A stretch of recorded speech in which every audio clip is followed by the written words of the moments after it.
Welcome back. It's been 1 year since we began these conducting lessons. So what have we learned, and what do we still have to learn? Well, you know about the basics of conducting. You know the beat patterns. You know what the left hand does. You know the different kinds of positioning that the orchestra has. Last 2 episodes, you learned the rudiments of how to read a score. So what comes next?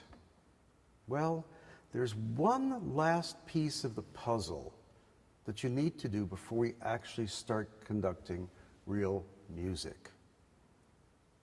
When we learned how to beat our patterns, 2s, 3s, 4s, and the others, we actually did learn how to start a piece. 1, 2, 3, 4. What we didn't learn was how to end a piece of music. And this happens in 2 ways. We have 2 things that we need to know about. One is simply called the cutoff. It's exactly what the name implies. The music is playing, and you cut it off. But how do we do it?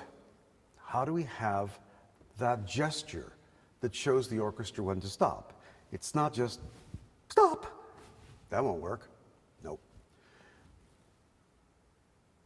It's really not too complicated if you remember how we start.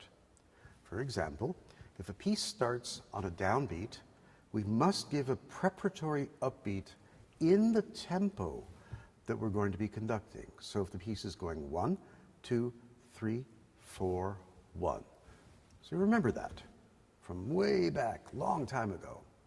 It's the same thing if a piece ends and it's in a tempo. So you have 1, 2, 3, 4, off. You can't go 1, 2, 3, you can't do that. You can give a cutoff with one hand, give a cutoff with the other one, or give a cutoff with both. It all depends on what the music tells you to do. One hand, it's simple. 1, 2, 3, 4, stop. I can keep the beat going and use the left hand to show the orchestra that I don't want them to play anymore. 1, 2, 3, 4. Like that. Or I can use both hands. 1, 2, 3, 4. Off. Some conductors love very fancy gestures for their cutoffs. 1, 2, 3, 4. Like that.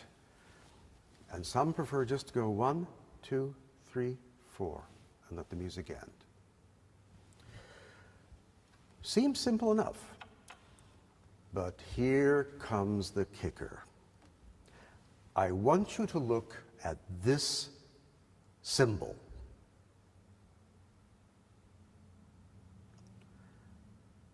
A half moon with a dot in it. It's called a fermata, and it means a note is to be held longer than its value on the printed page. Most of the time, we actually don't know how long that's supposed to be. A lot of people think, well, probably about twice as long. But unless the composer indicates how many seconds or how many beats, it can be any length of time. Just usually if the winds are playing, we wait until our faces turn red. Now, a fermata can have a real important effect on how a piece ends. We're not going to play you the music, but we're going to show it to you.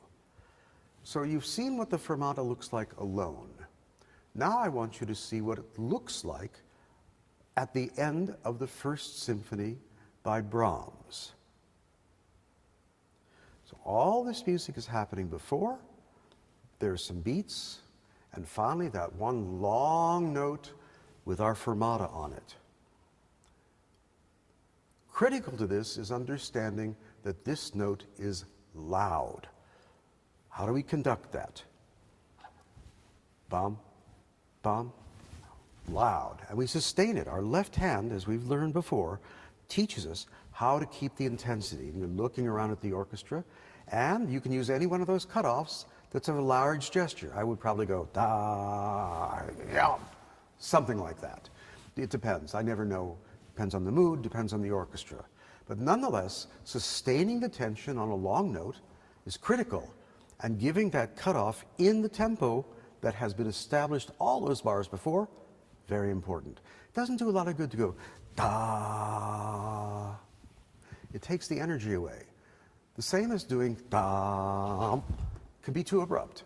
So really breathing and taking that into account in a long note is very important, paramount. A fermata can also be used when the passage in question ends softly.